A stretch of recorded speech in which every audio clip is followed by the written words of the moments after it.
محمد اشرف العلماء حضرت مولانا اشرف علی تھانوی قدس الروح، حضرت مولانا شاہ عبد القادر رائے پوری قدس الروح بانی روحانی معنوی محاسن و کمالات حاصل کر کے مجمع الکمالات اور گلدستہ محاسن بن گئے۔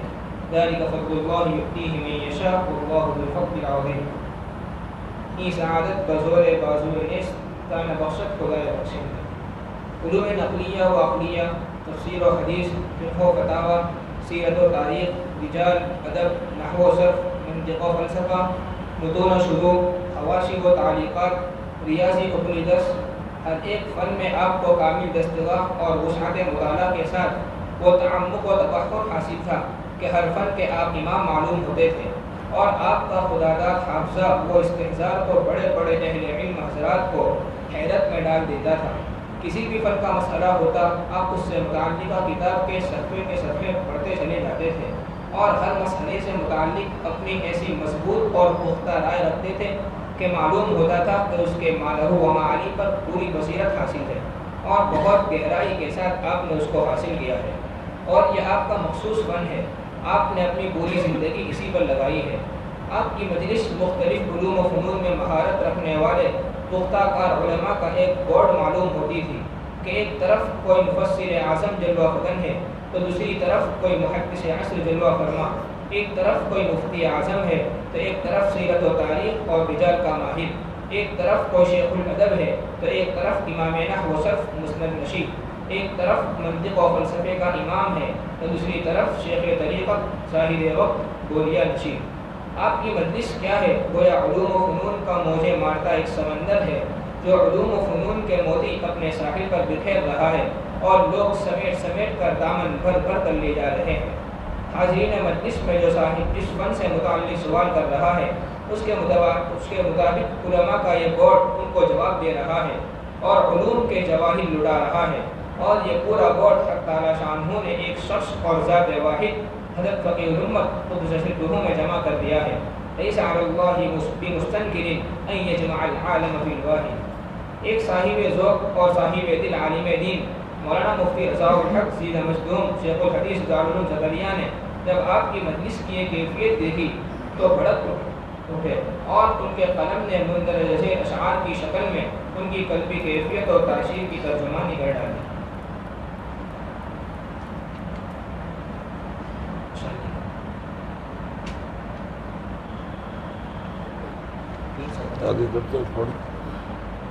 اکابر اہل اللہ کے ملفوظات و ارشادات کو جمع کرنے کا سلسلہ پہلے سے چلا آ رہا ہے، اور ان کی تصانیف اور ارشادات ان کی مجالس و صحبت کا بدل ہوتے ہیں، اور ان میں دلوں کو گرما دینے، دنیا سے بے تعلقی و بے رغبتی اور آخرت کی طرف توجہ اور عنابت اللہ پیدا کرنے کی عجیب و غریب تاثیر ہوتی ہے۔ اللہ پاک جزائے خیر عطا فرمائے۔ بسم اللہ الرحمن الرحیم، الحمدللہ رب العالمین، والصلاة والسلام علی سید الانبیاء والمرسلین محمد وآلہ واصحابہ اجمعین، اما بعد۔ گزشتہ کل میں نے بتایا تھا کہ یہ جو ہماری مجالس ہے وہ تو میں نے ادنا سی مثال بتائی تھی کہ چھوٹے لائٹ ہوتا ہے، ویسے ہر ایک کے گویا کہ ایمان کی علامات ہے، وہ سارے کے سارے ایمان جمع ہو گئے ہیں۔ لیکن یہ اکابرین جو مشائخ ہے ان کی جو مجالسیں ہوتی ہے، ان مجالس میں ان کا دل بالکل پاک اور صاف ہوتا ہے، حسد، بغض، کینہ، کپٹ یا دنیا داری ان کے دل میں بالکل نہیں ہوتی، خالص اللہ تبارک و تعالیٰ کی محبت اور حضور اقدس صلی اللہ علیہ وسلم کی محبت ہوتی ہے۔ گویا کہ ان کا دل تمام قدورتوں سے خالی ہوتا ہے۔ اسی وجہ سے تم دیکھو گے کہ ان کی مجلس میں اگر بیٹھنے کا موقع ملا ہوگا تو گھنٹے بھر بیٹھے رہو، کبھی کسی کی غیبت نہیں ہوگی، کبھی کسی کی ذلت نہیں ہوگی، کبھی کسی کے اوپر تنقید نہیں ہوگی، کسی کے اوپر تبصرہ نہیں ہوگا۔ ہم لوگ تو تھوڑی دیر بھی بیٹھ جاتے ہیں تو بیٹھ جانے کے بعد تنقید، تبصرے اور پتہ نہیں وہ ایسا اور وہ ایسا اور میں ایسا ہوں شروع ہو جاتا ہے۔ لیکن ان حضرات کے یہاں گھنٹے بھر بیٹھے رہو، وہ کبھی کوئی جملہ ایسا کہیں گے بھی نہیں کہ جس کی وجہ سے اپنی فوقیت یہ اپنی بڑائی ثابت ہوتی ہے. اور ان کا دل چونکہ بالکل صاف ہوتا ہے، نورانی ہوتا ہے، اللہ تبارک و تعالیٰ کی محبت سے بھرا ہوا ہوتا ہے، اس لیے از دل خیزت بر دل ریزت، جو بات دل سے نکلتی ہے وہ دل ہی پر جا کر اثر کرتی ہے. امام ابو حنیفہ رحمۃ اللہ تعالیٰ علیہ کے واقعات میں لکھا ہوا ہے کہ ایک عورت ان کے پاس آئی اور کہا کہ میرا بیٹا جو ہے گڑ بہت کھاتا ہے، مٹھائی بہت کھاتا ہے، ذرا آپ نصیحت کر دیجئے. تو امام صاحب رحمۃ اللہ نے کہا کہ ٹھیک ہے 40 دن کے بعد آنا. 40 دن کے بعد آئی تو امام صاحب نے اس بیٹے سے یہ کہا کہ بیٹا گڑ مت کھایا کرو. تو کہا کہ اچھا، اور اس نے اسی دن سے گڑ چھوڑ دیا. اور وہ بڑھیا سوچتی ہے کہ بھائی اتنا ہی کہنا تھا کہ بیٹا 40 دن بیٹا گڑ مت کھایا کرو، تو اس کے لیے 40 دن کا انتظار کی کیا ضرورت تھی؟ سمجھ میں آ گیا. تو اس نے پوچھا کہ بھائی اتنا ہی کہنا تھا تو 40 دن کا انتظار کیوں؟ کہا کہ جب تم آئی تھی تو میں خود گڑ کو کھانا پسند کرتا تھا، میں کھاتا تھا. پہلے میں نے چھوڑ دیا اور اس کے بعد جب میں نے کہا تو میرے کلام میں وزن پیدا ہوا اور میں نے ایک مرتبہ کہا تو یہ چھوٹ گیا. یہی حال ہمارا ہے. ہم بہت کہتے ہیں نماز پابندی کے ساتھ پڑھو، نماز خشوع سے پڑھو، خضوع کے ساتھ پڑھو، یہ کرو وہ کرو، لیکن خود ہی میں نہیں ہے تو دوسرے میں آئے گا کہاں سے؟ اگر تمہارے اندر ہے تو پھر ایک مرتبہ کہہ دو، دیکھو سامنے والے کے دل میں اتر جائے گا. سمجھ میں آ گیا؟ آج کل ہمارا دل بہت سخت ہو گیا ہے. خیر وہ تو ایک دوسری بات ہے. تو اب یہاں یہ بتا رہے ہیں کہ بزرگوں کے مجلس میں جو ملفوظات ہوتے ہیں وہ اسی وجہ سے ہوتے ہیں. کسی پر تبصرہ نہیں، کسی پر تنقید نہیں، بلکہ صحیح صاف بات بتائی ہوئی ہوتی ہے. اس وجہ سے لوگوں کے اوپر اثر ہوتا ہے. یہاں مختلف طریقے پر اثر کے بعد تعلیم ہوتی تھی. گزشتہ سیرت نبویہ کے اوپر بیان ہوتا رہتا تھا، اور حضور اقدس صلی اللہ علیہ وسلم کی سیرت طیبہ واقعی میں ہم سب دعویٰ کرتے ہیں کہ حضور اقدس صلی اللہ علیہ وسلم کے ساتھ ہمیں بہت محبت ہے. حضور اقدس صلی اللہ علیہ وسلم کی ساری چیزیں معلوم ہے، لیکن حضور صلی اللہ علیہ وسلم کی اولاد کتنی تھی، بیٹے کتنے تھے، بیٹیاں کتنی تھی، حضور صلی اللہ علیہ وسلم کے چچا کتنے تھے، پھوپھا کتنے تھے، وہ معلوم نہیں. اور اگر موجودہ زمانے کے لیڈر کے متعلق دیکھو تو ہمیں سب معلوم ہے. بہرحال اس وقت میں نے یہ سوچا، جیسا کہ میں نے گزشتہ کل کہا تھا، آپ لوگوں کی طلب کی وجہ سے، باقی میں نے تو ارادہ کر لیا تھا کہ اس سال میٹنگ کرنی ہی نہیں، مجلس کرنی نہیں، فائدہ نہیں، اکابرین کو موقع نہیں ملتا، مدرسے کے مشغول ہوتے ہیں یہ. لیکن چلو اچھا ہے، طے ہو گیا. تو میں نے کہا اس وقت میرے استاد ہیں، میرے شیخ ثانی ہے حضرت مفتی محمود حسن گنگوہی رحمۃ اللہ علیہ. یہاں رمضان میں لے کر آئے تھے، پورا رمضان نے یہاں گزارا تھا ڈھابیل میں. اور اسی وقت حضرت اپنی مجلس وغیرہ کچھ لکھنے نہیں دیتے تھے، اپنے آپ کو معمولی سمجھتے تھے، لیکن ہم نے اصرار کروایا اور شروع کیا. تو یہ مجلس ہے تو بہت اچھی بہت عمدہ باتیں ہیں اس میں. تو میں نے کہا چلو آسان بھی ہے، مفید بھی ہے، تو اسی کو شروعات کیا جائے. تو اس وجہ سے اب یہ حضرت مفتی محمود صاحب کے ملفوظات ہیں جو انہوں نے مجلس میں ارشاد فرمائے تھے، وہ ہیں.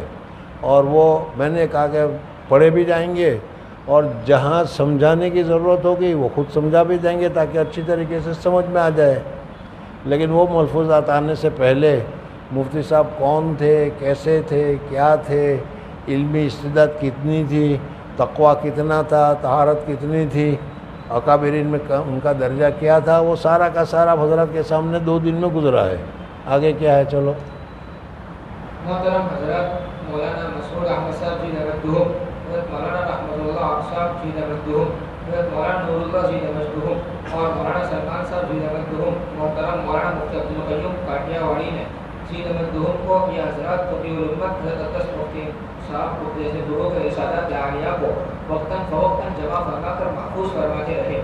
محترم مولانا محمد سلمان صاحب جی مظلوم نے اپنے جمع فرمودہ ارشادات عالیہ حضرت مفتی صاحب نے جو جہاں کئی سالوں تک جہاں جہاں تقریر کی ہوگی، جہاں جہاں ملفوظات کیے ہوگے، کسی نہ کسی نے لکھ کر جمع کر دیے۔ جب ان مولانا صاحب کے پاس آئی بات تو انہوں نے سب کو جمع کر کے ترتیب دی، اور ترتیب دے کر سارے ملفوظات کو تمہارے سامنے جمع کر دیا، یہ کہنا چاہ رہے ہیں جی۔ محترم مولانا محمد سلمان صاحب جی مظلوم نے اپنے جمع فرمودہ ارشادات عالیہ کو محترم مولانا مسعود احمد صاحب جی مظلوم کے حوالے فرما دیا۔ اسی طرح محترم مولانا مفتی عبدالقیوم صاحب کاٹیا واڑی جی مظلوم مفتی جامعہ اسلامیہ ڈابیل نے بھی کچھ ملفوظات جمع فرمائے تھے اور مولانا مسعود احمد صاحب جی مظلوم کے حوالے فرما دیے تھے، اور محترم مولانا مسعود احمد صاحب جی مظلوم نے اپنے جمع فرمودہ ملفوظات کے ساتھ ان کو بھی شائع فرما دیا۔ جزاهم اللہ خیر الجزاء۔ ملفوظات تقی الامت کی جمع و ترتیب کا اصل صحرا انہی احباب کے سر ہے۔ اس ناکارے نے تو انگلی کٹا کر شہیدوں میں شامل ہونے کی کوشش کی ہے۔ اللہ پاک ان سب احباب کو اور ان حضرات نے جو کچھ بھی اس سلسلے میں تعاون فرمایا ہو سب کو ہدایت خیر عطا فرمائے، آمین۔ یہ ارشادات عالیہ ملفوظات تقی الامت کے نام سے قسطوار شائع ہوتے رہے اور تقریباً 10 قسطیں اب تک شائع ہو کر بے حد مقبول ہو چکی ہے اور اہل علم سے اپنا لوہا منوا رہی ہے اور دلوں کو گرما رہی ہے، مگر چونکہ اشاعت قسطوار ہوئی اس لیے مختلف مضامین مختلف قسطوں میں پھیلے ہوئے ہونے کی وجہ سے استفادے میں دشواری ہوتی تھی۔ اس لیے ضرورت ہوئی کہ ان تمام ملفوظات کو ازسرین و ترتیب دیا جائے اور ایک باب سے متعلق تمام مضامین یکجا کر دیے جائے تاکہ استفادہ آسان و سہل ہو جائے۔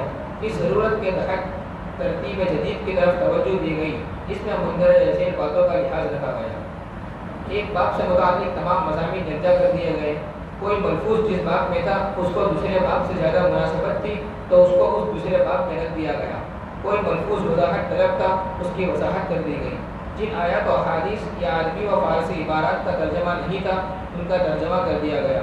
بعض چیزیں ایسی تھی کہ ان کی اشاعت مناسب نہیں تھی، ان کو حذف کر دیا گیا۔ چونکہ بعض چیزیں خصوصی مجلس میں بیان کر دی جاتی ہے مگر وہ اشاعت کے لیے نہیں ہوتی۔ کسی چیز کے حوالے کی ضرورت سمجھی گئی، اس کا حوالہ دے دیا گیا۔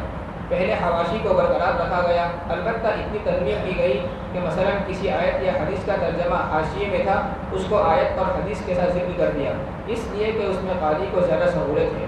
اسی طرح محترم مولانا مسعود احمد صاحب جی مظلوم کی مرتب فرمودہ قسطوں میں حوالوں کے لیے اشارات استعمال کیے گئے تھے اور وہ اشارات ہر وقت ذہن میں نہیں رہتے، جن سے قاری کو الجھن ہوتی ہے، اس لیے ان اشارات کو ختم کر کے اصل کتاب کا نام ذکر کر دیا گیا۔ مثلا بخاری شریف کے لیے خواہ رکھا گیا تھا تو وہاں خواہ کے بجائے بخاری شریف اصل کے ساتھ لکھ دیا گیا۔ اسی طرح دیگر اشارات کو بھی تاکہ قاری کو سہولت ہو۔ پھر بھی کہیں ہو سکتا ہے کہ کسی جگہ کوئی اشارہ باقی رہ گیا ہو اور قاری کو دشواری ہو، اس لیے ہم ان اشارات اور ان کی مراد کو ذکر کرتے ہیں۔ اس کو محترم مولانا مسعود احمد صاحب جی مظلوم نے اپنے کتاب سے مرتب میں ذکر فرمایا ہے تاکہ اس کے سمجھنے میں سہولت ہو۔ محترم مولانا موصوف تحریر فرماتے ہیں، اشارات کتب حوالہ حوالجات: خواہ قرآن حکیم، خواہ بخاری شریف مطبوعہ رشیدیہ دہلی، مشق مشکات شریف، جیم جلالین شریف مطبوعہ رشیدیہ دہلی، میم مسلم شریف، نون نسائی شریف، مد امداد الفتاوی مطبوعہ مجتبی، تا ترمذی شریف، و شین شمائل ترمذی مطبوعہ مختار اینڈ کمپنی، کاف الاکمال فی اسماء الرجال مع مشکات، عین حرف الشذی مع ترمذی، با بحر الرائق، میم واو موضوعات کبیری مع تذکرۃ الموضوعات مطبوعہ کراچی، ہا فتاوی ہندیہ، ہا احیاء العلوم مطبوعہ بیرون، صاد مصنف عبد الرزاق مطبوعہ مجلس علمی، فا فتح القدیر مطبوعہ مصر مع العنایہ، دا درہ مختار مع شامی، و شین شامی مطبوعہ نعمانیہ دیوبند، تا دال تذکرۃ الرشید، با دال رد المجہود، الف واو مخرج المسالک مطبوعہ یحیوی سہارنپور، تا تعلیم المتعلم مترجم، فا تا فتاوی دارالعلوم، نون واو نور الانوار، تا واو تواریخ حبیب الہ، را رسول مفتی، الف را ارواح ثلاثہ، سین تفسیرات احمدیہ، میم قاف مقدمہ اوجز، عین با تعبیر الرؤیا مترجم، نون با نبراس شرح العقائد، واو نووی مع مسلم، ملفوظات فقہ الامت کی ترتیب جدید میں محترم مولانا شہاب یعنی ابھی جو تمہارے سارے کتابوں کے نام بتائے گئے، جو اہل علم ہے کتابوں کے ساتھ جن کو نسبت ہے وہ جانتے ہیں کہ یہ ساری کتابیں ہیں، اور مفتی صاحب نے جو کچھ اس کتاب میں ملفوظات بتائے ہیں وہ انہی کتاب سے ہیں۔ اس لیے جہاں کوئی ملفوظ ہوگا، بخاری کا ہوگا تو وہاں بخ لکھا ہوگا، نور الانوار کا ہوگا، تو یہ ساری کتاب ہی کے ساتھ مفتی صاحب نے جب ملفوظات بیان کیے اس وقت نہیں کہا کہ یہ بخاری میں ہے یا فلانی کتاب میں ہے یا فلانی کتاب میں ہے،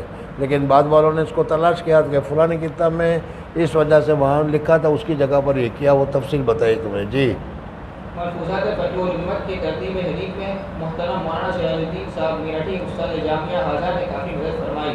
اسی طرح کتابت کی تقسیم میں مولانا سرور عالم استاد جامعہ ہزار اور دیگر بعض اساتذہ نے تعاون فرمایا۔ اللہ تعالیٰ ان کو رضائے خیر عطا فرمائے، قبول فرمائے، ترقیات عطا فرمائے، آمین۔ امید ہے کہ اب یہ گنجی نیا علوم معارف ملفوظات فقہ الامت پہلے کے مقابلے میں کہیں زیادہ مفید اور نفع بخش ہوں گے انشاءاللہ۔ یہ قیمتی سرمایہ ایک علمی تحفے کے طور پر احباب کی خدمت میں پیش کیا جا رہا ہے۔ اللہ تعالیٰ بےحد قبول فرمائے اور صاحب ملفوظات حضرت اقدس مفتی صاحب مجدد روح کے رفع درجات اور اختر کے یہ ذریعہ نجات بنائے، آمین۔ ربنا تقبل منا انك انت السميع العليم وتب علينا انك انت التواب الرحيم بحرمة حبيبك سيد المرسلين صلى الله تعالى عليه وعلى آله واصحابه اجمعين الى يوم الدين۔ عقائد نام نہیں لکھا، عقائد کا یہ نام نہیں لکھا، محمد فاروق بوفیر، پھر کیوں چھوڑ دیا اس کو؟ محمد فاروق بوفیر۔ حضرت شیخ حضرت مفتی صاحب کے بہت اچھے خادم تھے، میرٹھ میں رہتے تھے، محمد فاروق ان کا نام ہے، اور حضرت کی خدمت میں بھی بہت رہے بھی، اور انہوں نے اللہ تبارک و تعالیٰ نے سائے قلم بھی بنایا تھا۔ مفتی صاحب نے کچھ اشعار لکھے تھے، اس اشعار کی تصریح بھی کی مفتی فاروق صاحب نے۔ حج کے لیے گئے تھے اور وہاں جو حادثہ ہوا تھا اس حادثے میں ان کا انتقال ہو گیا۔ بہرحال اس وجہ سے کہ حضرت مفتی صاحب کے قریبی بھی تھے، ہمارے دوست بھی تھے، بہرحال ان کا انتقال ہو گیا، لیکن انہوں نے جو یہ کام چھوڑا، علمی کام اور بھی بہت سارے انہوں نے کیے ہیں۔ میرٹھ میں انہوں نے ایک مدرسہ قائم کیا، اب بھی میرٹھ میں وہ مدرسہ چالو ہے۔ جی دیکھ ملفوظات میں چونکہ انہوں نے ترتیب دی ہے، اس وجہ سے سب سے پہلا عقیدے کی بات کی ہے، اس لیے کہ سب سے پہلا عقیدہ درست ہونا چاہیے، عقائد سب سے زیادہ ضروری ہے۔ اگر عقائد ہمارے برابر ہے تو اگر اعمال میں کچھ کوتاہی ہوگی، کچھ کمی ہوگی تو اللہ معاف کر دے گا، کوئی سفارش کر دے گا، جہنم سے بچنے کا معاملہ ہو جائے گا۔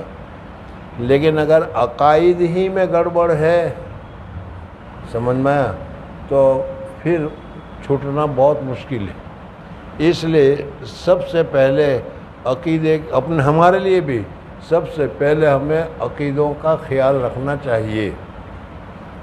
حضور اقدس صلی اللہ علیہ وسلم نے فرمایا کہ پرانی امتیں جو تھی وہ 32 تقسیم میں تقسیم ہو گئی، اور اپنے متعلق حضور صلی اللہ علیہ وسلم کی اس امت کے متعلق بتایا کہ یہ 73 فرقوں میں تقسیم ہوگی۔ وہ 72 تھی تو یہ 73 ایک قدم اور آگے۔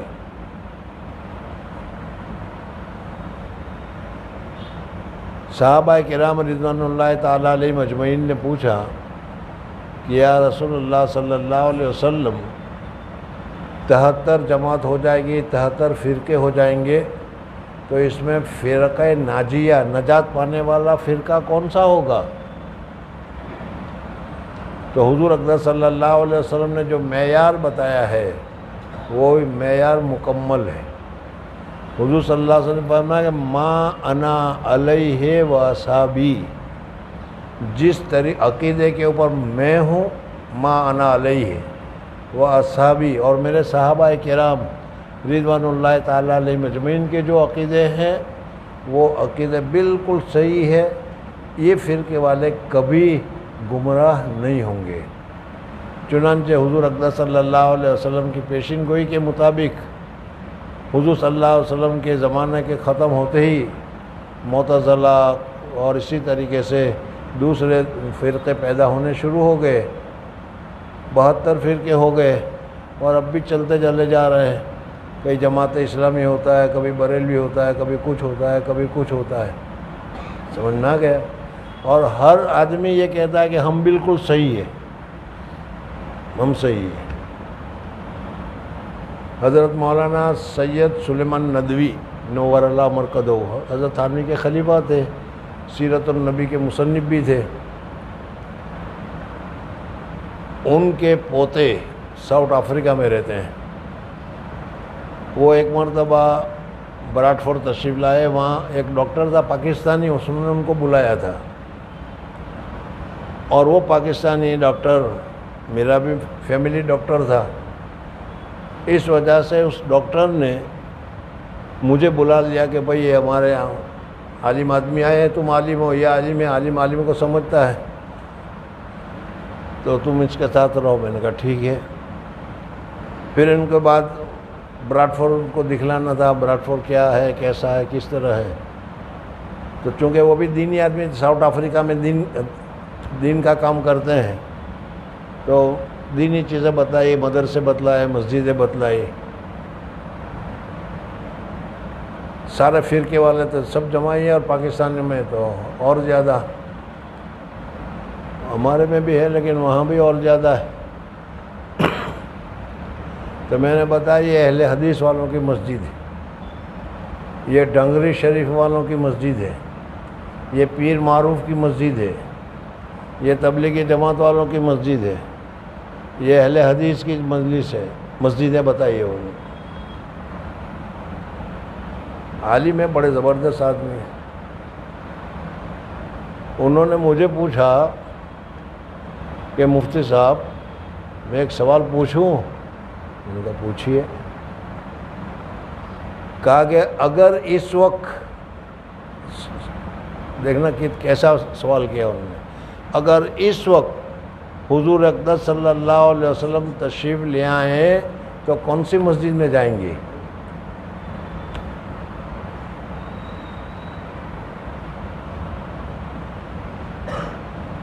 یعنی ہمارے اندر افراط تفریق دنگری شریف اور جیسے کیا اجمیر اور نظام الدین اولیاء وغیرہ کی اسی طریقے پاکستان میں بھی بہت سارے ہیں, اور ہر ایک اپنے صحیح سمجھ. جیسے ہمارے یہاں وہی حال, ہر جگہ یہی حال ہے.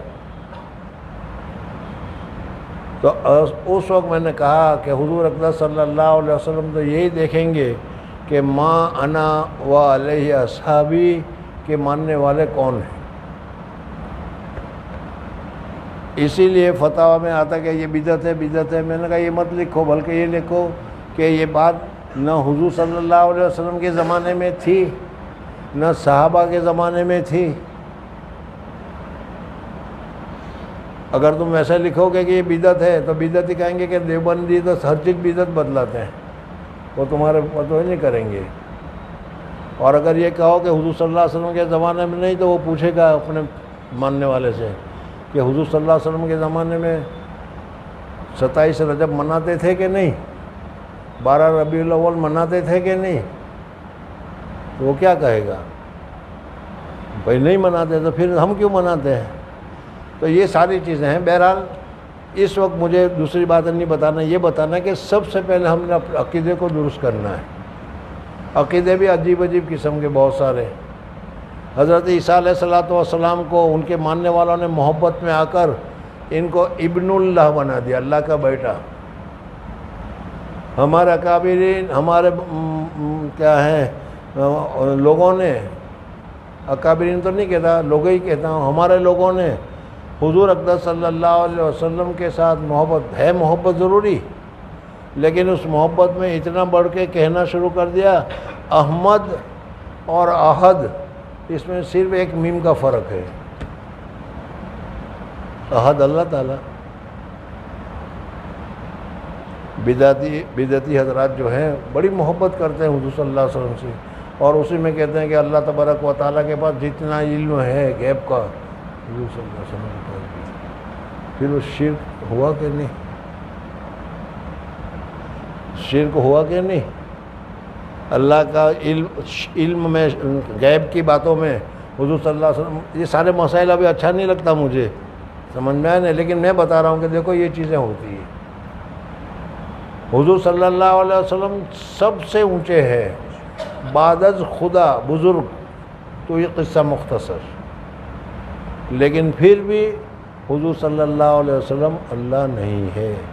اللہ کی جو صفات ہے وہ اللہ کی صفات ہے، وہ حضور صلی اللہ علیہ وسلم کی صفات نہیں ہے۔ تو سب سے پہلے عقیدے درست ہونے چاہیے۔ جی عقیدہ تصرف فی الکون، عرض متصرف فی الکون کا عقیدہ رکھنا کیسا ہے؟ ارشاد، اللہ تبارک و تعالیٰ کے علاوہ کسی کے بارے میں یہ عقیدہ رکھنا کہ وہ عالم میں تصرف کرتے ہیں کفر ہے۔ یہ ابھی چل رہی تھی بات، اس میں یہ کہ دیکھو دنیا میں جو کچھ ہو رہا ہے، بارش آ رہی ہے، سورج گرم ہو رہا ہے، ٹھنڈی ہو رہی ہے، ہوا چل رہی ہے، یہ سارا تصرف اللہ کرتا ہے، اللہ کے علاوہ کوئی نہیں کرتا، سمجھ میں ہے نہیں؟ اور یہ حضرات جو ہیں ہندو بھی الگ الگ باتیں کرتے ہیں، اپنے والے بھی الگ الگ باتیں کرتے ہیں، سمجھے؟ اور یہ الگ الگ باتیں کرنا شرک کی طرف لے جاتا ہے، اس وجہ سے جی اللہ تعالیٰ کے علاوہ کسی کے بارے میں یہ عقیدہ رکھنا کہ وہ عالم میں تصرف کرتے ہیں کفر ہے، اس سے احتراز لازم ہے۔ بہر بھائی، کفر کے قضاء خداوندی ہونے پر اشکال، عرض کفار کے حق میں کفر قضاء خداوندی ہے جس پر رضا واجب ہے اور وہ اس پر راضی ہے، تو پھر ان کا عذاب کیوں ہوگا؟ ارشاد، عالیہ سے مناظرہ تھا، مولانا مرتضیٰ حسن صاحب چاندپوری رحمۃ اللہ علیہ کا، اس نے یہ تو ان لوگ تو سوال ہی نہیں سمجھے ہوں گے، کوئی سمجھائے سوال کو، سوال پھر پڑھ۔ کفار کے حق میں کفر قضاء خداوندی ہے جس پر رضا واجب ہے اور وہ اس پر راضی ہے، تو پھر ان کو عذاب کیوں ہوگا؟ سوال پوچھنے والا نے سوال پوچھا کہ دیکھو تم اسلام لے آئے، تمہارے اسلام لانے پر اللہ راضی ہے، وہ لوگ کفر اسلام نہیں لائے، کفر پر ہے اور وہ کفر پر راضی ہے، اللہ تبارک و تعالیٰ ان کے کفر پر راضی ہے۔ اگر اللہ چاہتا تو وہ سارے کے سارے مسلمان ہو جاتے کہ نہیں؟ قرآن میں بھی تو ہے کہ اگر اللہ چاہتا تو سارے مسلمان ہوتے، لیکن اللہ ہی نہیں چاہتا۔ جب اللہ ہی نہیں چاہتا تو پھر اگر وہ کفر کرتے ہیں تو پھر ان کے اوپر گرفت کیوں؟ سوال پوچھنے والا سوال پوچھ رہا ہے، اس کا جواب ہے، پھر اب سوال پڑھ دے کب سمجھ میں آئے گا۔ کفار کے حق میں کفار کے حق میں کفر قضاء خداوندی ہے، کفار کے حق میں کفر یہ اللہ کی رضامندی کا ہے کہ اللہ راضی ہے کہ تم کافر رہو، ہمیں کوئی پریشانی نہیں، بلکہ اللہ تعالیٰ تو اتنا بے نیاز ہے کہ مکہ میں بھی 360 بت رکھ دیے، رکھو میرا کیا جاتا ہے۔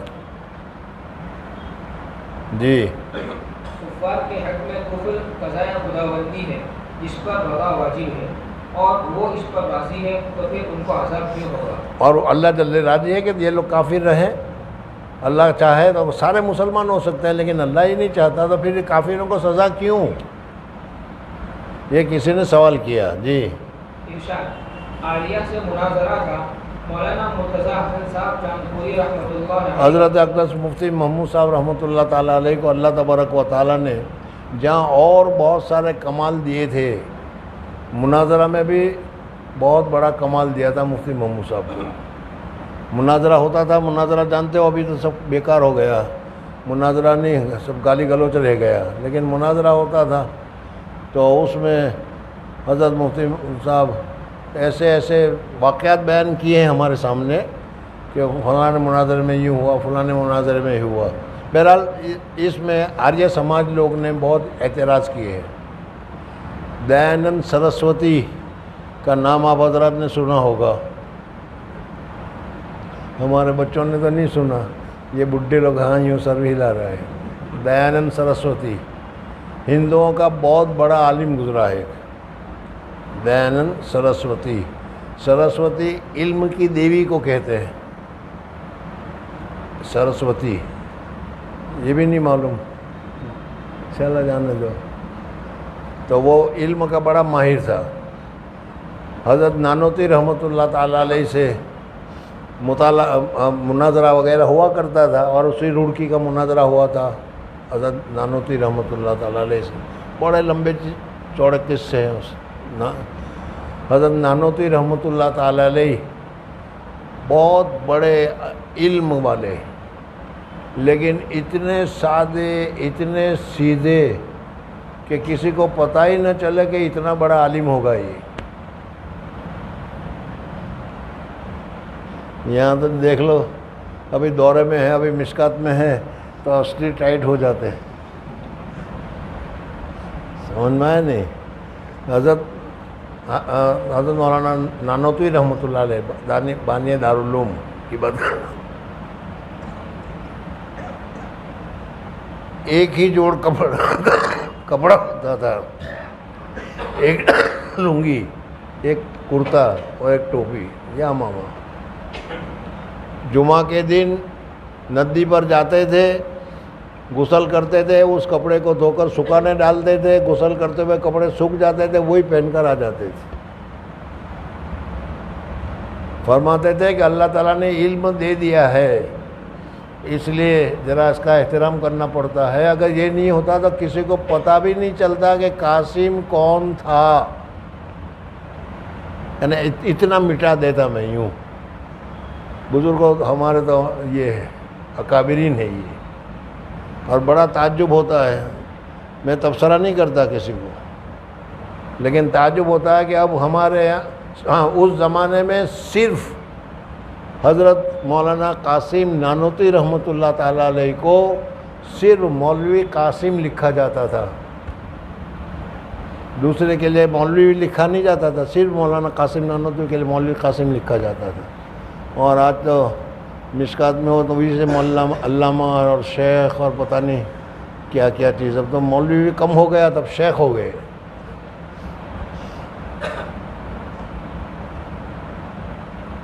یہ یعنی اپنی کوتاہیاں بتا رہا ہوں میں، حالانکہ ہمارا اکابرین کیسے تھے یہ دیکھو۔ حضرت مولانا قاسم نانوتوی رحمۃ اللہ علیہ کا واقعہ آ گیا، چلو اور بتا دوں۔ ایک مرتبہ مناظرے کے لیے گئے حضرت مولانا قاسم نانوتوی رحمۃ اللہ تعالیٰ علیہ، روڑکی میں، سہارنپور کے پاس ہے، دیانند سرسوتی کا وہاں تھا، مناظرہ تھا۔ اس کمبخت نے، دیانند سرسوتی نے حضرت نانوتوی رحمۃ اللہ علیہ کی تقریر کو سن کر کہا کہ اس کی زبان پر سرسوتی بولتی ہے، اس کی زبان پر مولانا قاسم نانوتوی سرسوتی، علم کی دیوی۔ بہرحال حضرت نانوتوی تھے۔ خیر، حضرت نانوتوی رحمۃ اللہ علیہ کے ساتھ حضرت شیخ الہند رحمۃ اللہ علیہ وغیرہ، وہ تو خادم تھے، بچے تھے، وہ لوگ بھی جایا کرتے تھے۔ انہوں نے ایک مرتبہ حضرت نانوتوی رحمۃ اللہ علیہ سے سوال پوچھ لیا کہ حضرت مناظرہ کے لیے جا رہے ہیں اور مناظرہ کا کوئی ٹھکانہ نہیں، مناظرہ کا کوئی ٹھکانہ نہیں، پتہ نہیں کس چیز پر مناظرہ ہو جائے۔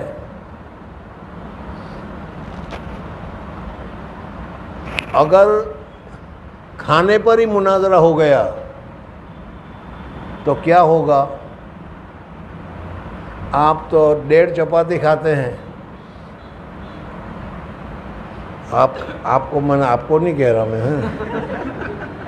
آپ تو 1.5 چپاتی کھاتے ہیں اور وہ تو تھال بھر کر پوریاں کھاتا ہے۔ دیانند سرسوتی کا آیا تھا، پڑھا تھا ہم لوگوں نے، ان کی تاریخ بھی ہم نے پڑھی ہے، وہ کتنا کھاتا ہے، وہ پوری تھال بھر کر کھاتا ہے وہ۔ خیر بہرحال، تو جو زیادہ کھائے گا وہ جیت جائے گا، تو پھر ہم کیا ہار جائیں گے؟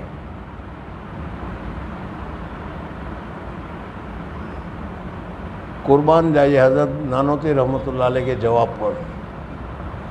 حضرت نانوتوی رحمۃ اللہ علیہ نے کہا، جو آپ لوگوں کو پسند نہیں آئے گا، زیادہ کھانا کوئی کمال نہیں ہے، زیادہ کھانا حیوانیت ہے۔ بھینس دن بھر کھاتی ہے، گدھا دن بھر کھاتا رہتا ہے، تو زیادہ کھانا حیوانیت ہے، اور قلت طعام یہ ملکوتیت ہے، فرشتے کھاتے نہیں ہیں، بغیر کھاتے رہتے ہیں، کوئی فرشتہ کھاتا نہیں ہے۔ تو اگر کھانے پر بھی مناظرہ ہو گیا تو ہم جیتیں گے، اس لیے کہ حیوانیت پر کہتے مناظرہ نہیں ہوگا، ملکوتیت پر ہوگا، اور الحمدللہ ہم کم کھانے رمضان میں پورا دن بھوکا رہتے ہیں، ہم بھوکا رہ سکیں گے، ہم جیت جائیں گے۔ اس قسم کی بہت ساری چیزیں ہمارے اکابرین نے پہلے ہی نمٹا دی، ورنہ بہت عجیب عجیب مناظرے کے ایک کے بعد ایک قصے نکل آیا، اچھا بھی نہیں لگتا کہنے کے لیے، لیکن یہی حضرات مقابلہ کر کے گئے تو آج ہمارے لیے نظام سے شانتی ہے، لیکن اب بھی پھر کم بخت وہی پرانے باتیں چھیڑتے رہتے ہیں۔ حضرت مولانا عبدالعزیز محدث دہلوی رحمۃ اللہ علیہ کا واقعہ ایک دم یاد آ گیا۔ اگر اچھا نہیں ہے آپ لوگ کہیں گے کہ یہ کیا مجلس میں لے کر بیٹھ گیا، لیکن اب بیٹھے ہیں تو یاد آ گیا۔ میں یہ بتانا چاہتا ہوں کہ ہمارے اکابرین کو اللہ تبارک و تعالیٰ نے کتنی غضب کی چیزیں، ابھی انہوں نے پڑھا ابھی ہم نے سنا ہوگا کہ مفتی صاحب فلانے علم میں فلانے میں ماہر تھے، اور جب کوئی مسئلہ پوچھتا تھا تو فٹ سے جواب دے دیا کرتے۔ آیا تھا نا ابھی، اس وقت میرے ذہن میں بھی آیا تھا کہ دیکھو ہمارے اکابرین ایسے ہی گزرے۔ حضرت شاہ عبدالعزیز محدث دہلوی رحمۃ اللہ تعالیٰ علیہ، نام تو سنا ہوگا کہ نہیں؟ حضرت شاہ ولی اللہ محدث دہلوی رحمۃ اللہ تعالیٰ علیہ کے صاحبزادے ہیں، محدث اعظم، سمجھنا ہے، مفسر اعظم، اور حضرت شاہ صاحب رحمۃ اللہ علیہ کے دارالعلوم کے اس زمانے کے دارالعلوم کے چلانے والے شاہ عبدالعزیز محدث دہلوی۔ تفسیر عزیزی لکھی ہے انہوں نے، اردو میں اتنی بہترین تفسیر ہے کہ کچھ نہ پوچھو۔ خیر، وہاں ان کا پہلے دارالعلوم رحیمیہ، حضرت شاہ ولی اللہ محدث دہلوی رحمۃ اللہ علیہ کے والد کے نام پر مدرسہ تھا پہلے، ان کے فارغ حضرت شاہ ولی اللہ بھی، پھر ان کے فارغ حضرت شاہ عبدالعزیز بھی، اور سارے یہ حضرت شاہ عبدالعزیز رحمۃ اللہ تعالیٰ علیہ کا دور تھا، اور اس وقت انگریز بھی آئے ہوئے تھے، ہندوستان کی طبیعت بدل رہی تھی، ایک جگہ پر بہت زیادہ لوگ بھیڑ ہوتی جمع ہو گئی تھی، بہت سارے آدمی جمع ہو گئے تھے۔ حضرت شاہ عبدالعزیز محدث دہلوی رحمۃ اللہ علیہ وہاں سے جا رہے تھے، تو دیکھا بہت بھیڑ ہو رہی ہے، تو خادم کو کہا کہ بھئی یہ کیا ہو رہا ہے، کہ معلوم نہیں، کہ ذرا دیکھ کے آؤ کیا ہو رہا ہے۔ خادم دیکھنے کے لیے گیا تو کہا کہ حضرت وہاں تو ایک ننگا سادھو کھڑا ہے، اور اس نے اپنا آلہ تناسل کھڑا کیے ہوئے بتا رہا ہے کہ یہ اللہ کا الف ہے۔ سمجھ میں آ گیا؟ ہے تمہارے پاس کوئی جواب؟ بتاؤ۔ آ کر حضرت شاہ عبدالعزیز صاحب کو کہا تو حضرت شاہ عبدالعزیز صاحب نے کہا کہ جاؤ جا کر کہو الف تب بے نقط ہوتا ہے، یا تو 2 نقطے لگے ہوئے ہیں، توڑ دیا کہ نہیں؟ جاؤ، سمجھ میں؟ اس لیے میں کہہ رہا کہ میں پڑھنا نہیں چاہتا تھا کہ اچھی بات نہیں لگے گی، لیکن میں یہاں یہ سوچ رہا ہوں کہ وہ کون سے کتاب دیکھنے گئے وہ، لیکن اللہ تعالیٰ نے ملکہ ایسا دیا تھا کہ جیسا سوال ویسا جواب۔ سمجھ میں آ گیا؟ اب جا کر کہا گیا کم بخت جھوٹ بولتا ہے تو اللہ کا الف کہاں ہے؟ الف کے نیچے تو کوئی نقطہ نہیں ہوتا، یہاں تو 2 نقطے لگے ہیں۔ تو اس قسم کے مناظرے بہت ہوتے تھے، لیکن بعد میں وہ مناظرہ دشمنی پر پہنچ گیا۔ سمجھ میں آ گیا؟ ابھی دنیا میں مشہور مناظرین میں بہار کے مولانا کیا نام ہے؟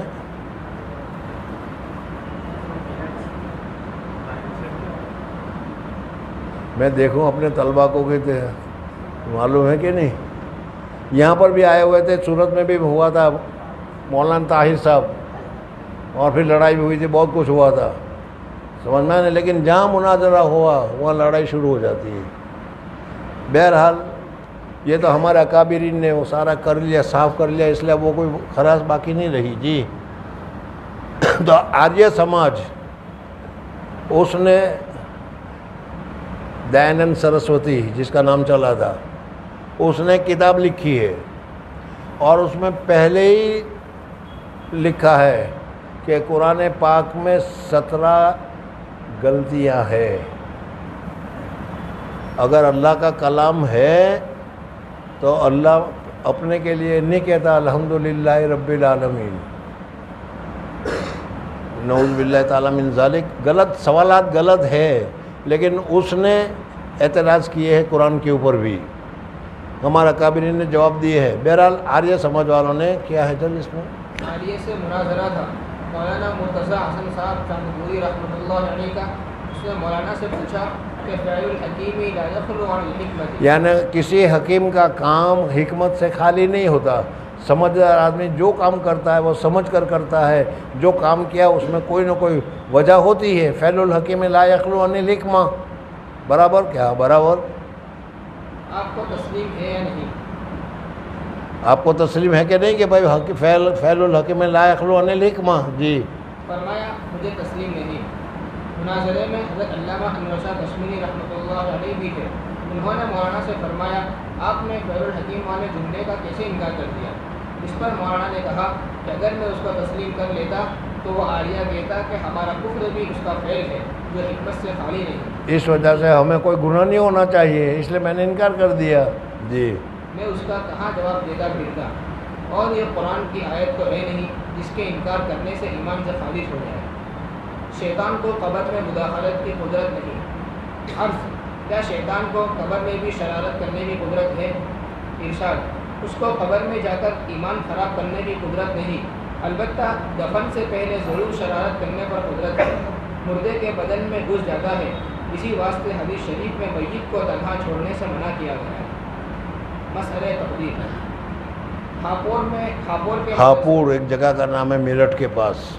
ہاپور نہیں، ہاپور کے مدرسہ خادم الاسلام کے ایک مدرس نے عرض کیا کہ حضرت قرآن پاک کی بعض آیت سے جو بظاہر بندے کا مجبور ہونا ظاہر ہوتا ہے اور جبریہ کے مذہب کی تائید ہوتی ہے، ان کے جوابات جو اہل سنت نے دیے ہیں ان سے تسلی نہیں ہوتی. مسئلہ تقدیر میں خلجان رہتا ہے. تو ارشاد فرمایا کہ مشکات شریف صفحہ نمبر 22 جلد نمبر 1 پر حدیث ہے کہ حضرت ابو ہریرہ رضی اللہ تعالیٰ عنہ کہتے ہیں کہ حضور اکرم صلی اللہ علیہ وسلم ہمارے پاس تشریف لائے. حال یہ کہ ہم مسئلہ تقدیر کے متعلق گفتگو کر رہے تھے.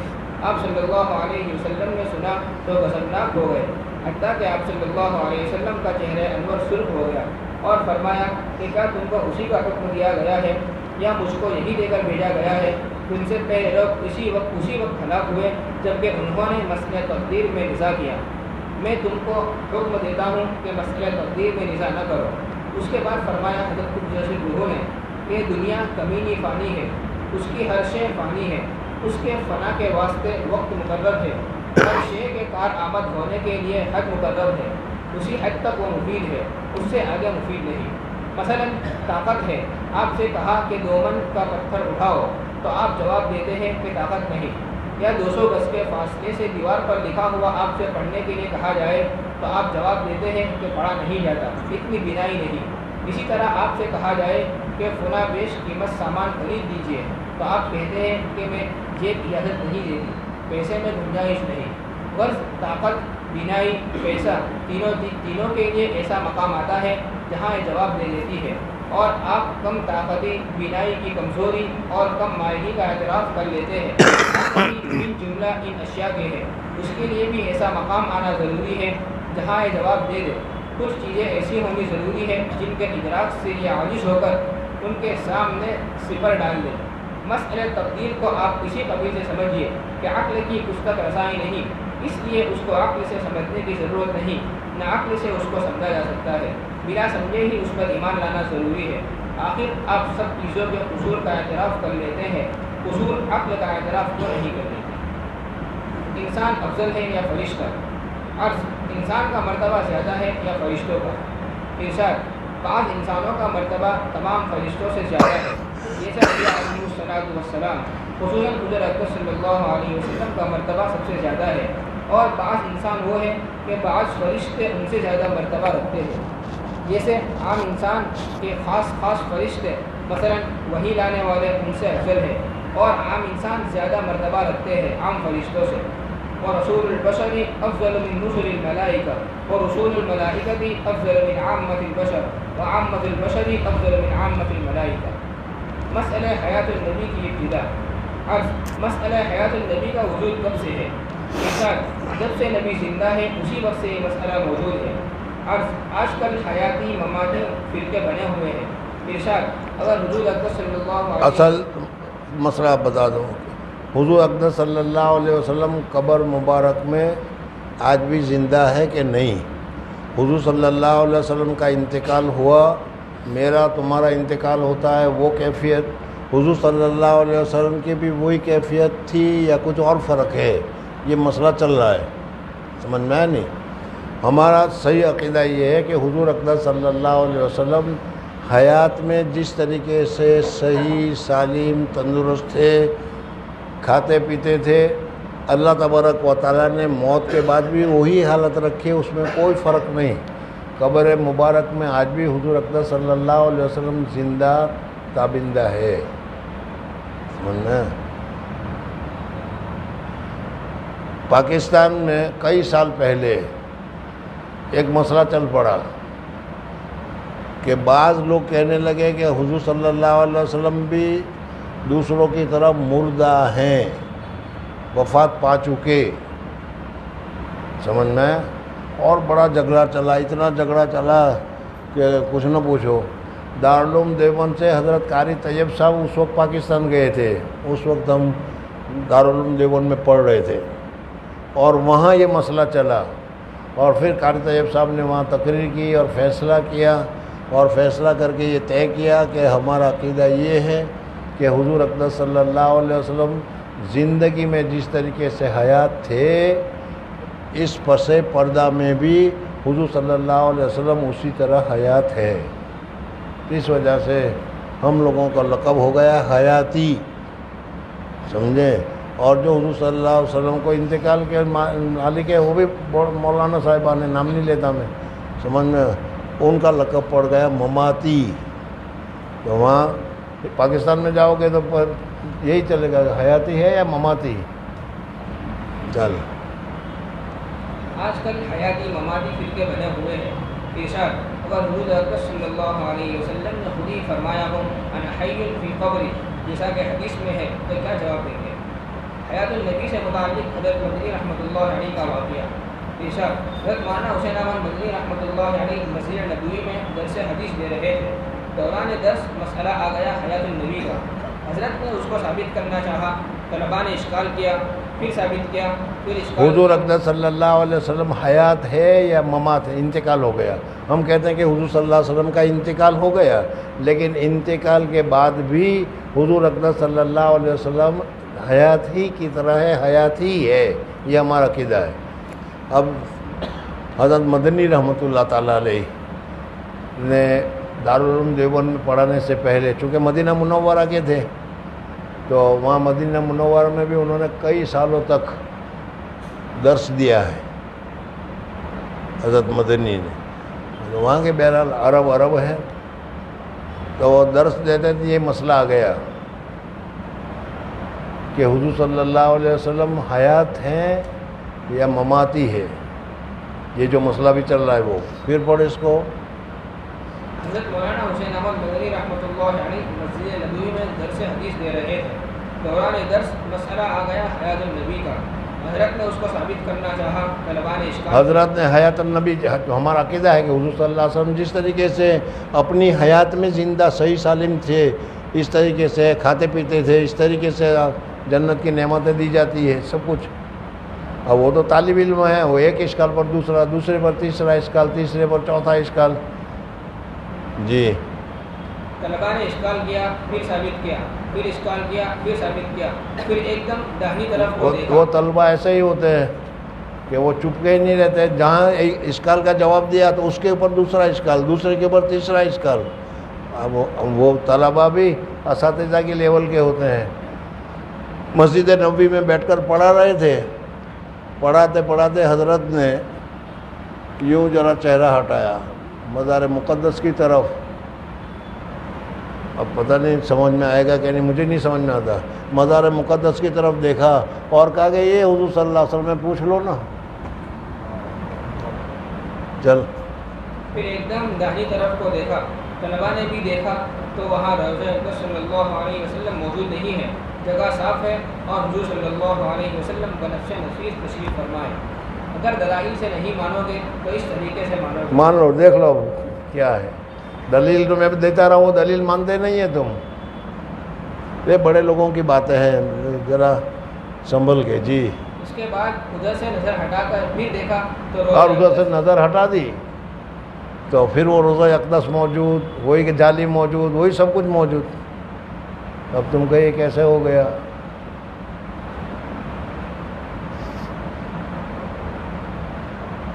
جی اس کے بعد ادھر سے نظر ہٹا کر پھر دیکھا تو روضہ اقدس بدستور موجود ہے. توسیع قدرت یا امکان کس ارشاد فرمایا. ایک دوسرا مسئلہ ابھی تو پتہ نہیں تمہیں معلوم ہے کہ نہیں، یہ سب عقائد والے ہیں. سورت میں تبلیغی اجتماع تھا بہت میرے پڑھنے کے زمانے کا. تو اس وقت میں بھائی لوگوں نے ایک پیج شائع کیا تھا، اخبار کا ایک پیج. اس میں 15-17 سوال تھے. دیوبندیوں کا خدا جھوٹ بولتا ہے، دیوبندیوں کا خدا جھوٹ بولتا ہے. امکان کذب یعنی اللہ تبارک و تعالیٰ جھوٹ بول سکتے ہیں یا نہیں، یہ عقیدے کا مسئلہ ہے. سمجھنا ہے؟ تو اس کی طرف اشارہ کر رہے ہیں. جاننے دو، بہت ساری پرانی چیزیں اب اکھیڑنے کی ضرورت نہیں ہے. چل ارشاد فرمایا کہ ممتنع کی 2 قسمیں ہیں. جو منع ہے اس کی 2 قسمیں ہیں، ایک ممتنع بالذات، ایک ممتنع بالذات اور ایک ممتنع بالغیر ممکن بالذات. اب ان کو ممکن بالغیر وغیرہ سکھلاؤ تب سمجھ میں آئے گا. چل ایک ممتنع بالذات جس کا تحقق کسی طرح نہ ہو سکے. یعنی ممتنع ہو، دیکھیں اللہ تبارک و تعالیٰ کو انسان ہونے کی حالت میں دیکھ ہی نہیں سکتا. لن ترانی موسیٰ کو کہہ دیا گیا علیہ السلام، موسیٰ کو کہہ دیا گیا. سمجھ میں آئے کہ نہیں؟ یہ ممتنع ہے اور ممتنع چل ممتنع بالذات ہے. جی اس کا تحقق کسی طرح نہ ہو سکے. دوسرا ممتنع بالغیر ممکن بالذات جس کا تحقق فی نفسہ ہی ممکن ہے لیکن غیر کی وجہ سے ممتنع ہے. وہ غیر مرتفع ہو جائے یعنی کسی غیر کی وجہ سے نہیں دکھا دیتا. بادل ہے، اس بادل کی وجہ سے سورج نہیں دکھائی دیتا. سورج دکھائی تو دیتا ہے لیکن بادل کی وجہ سے نہیں دکھائی دیتا. ممتنع ہے بادل میں سورج کا دیکھنا، لیکن بادل کی وجہ سے بادل ہٹ جائے گا تو دکھائی دے گا. دوسرے ممتنع بالغیر ممکن بالذات جس کا تحقق فی نفسہ ہی ممکن ہے لیکن غیر کی وجہ سے ممتنع ہے. وہ غیر مرتفع ہو جائے تو امتناع بھی ختم ہو جائے گا. کسب کی نسبت واجب تعالیٰ کی طرف ممکن بالذات ہے. ممتنع بالغیر ہے جس کا حاصل یہ ہے کہ جس کے لیے جنتی ہونا فرما بس دیا. میرا خیال ہے کہ اذان کی تیاری ہے. کتنے بجے آ رہا ہے؟ 17 کو. اچھا 8 منٹ ہے، بس ختم کرو. بہرحال دوسرے ابھی تو بہت سارے ایسے مسائل ہیں، چلتے رہیں گے. حضرت مفتی صاحب یہ تو علم عقائد کے مسائل ہیں، عقیدے جو لوگ پڑھتے ہیں وہ ان کو معلوم ہے. انشاءاللہ آہستہ آہستہ چلاتے رہیں گے، پھر آگے اور بھی چیزیں آئے گی. بہرحال ہم لوگوں کو اپنے اکابرین کی باتوں کو مد نظر رکھ کر اس کے مطابق زندگی گزارنی چاہیے. اور سب سے زیادہ یہ جو میں نے ابھی بتایا، ما انا علیہ و اصحابی، حضور صلی اللہ علیہ وسلم نے فرمایا کہ جس پر میرے اور میرے صحابہ چلتے ہیں. اب وہ کون سی جماعت ہے اس کی بھی تفصیلات ہے، اور اس میں یہ بتایا گیا ہے کہ 4 فرقے، حنفی، شافعی، مالکی، حنبلی، سمجھنا ہے اہل حدیث، یعنی وہ اہل حدیث ابھی والے اہل حدیث نہیں، امام بخاری وغیرہ، سمجھنا یہ سب کے سب معنی علیہ و اصحابی میں داخل ہے. اب ہمارے اندر بھی بہت ساری چیزیں غیر شرعی داخل ہو رہی ہے، سمجھنا ہے نہیں، عجیب قسم کی. یہ ہم لوگوں کے لیے بھی نقصان دہ ہے، ایسی چیزیں نہیں ہونی چاہیے. بہرحال کبھی اس کے اوپر تفصیل ہوگی تبھی چھوڑ دو اس کو.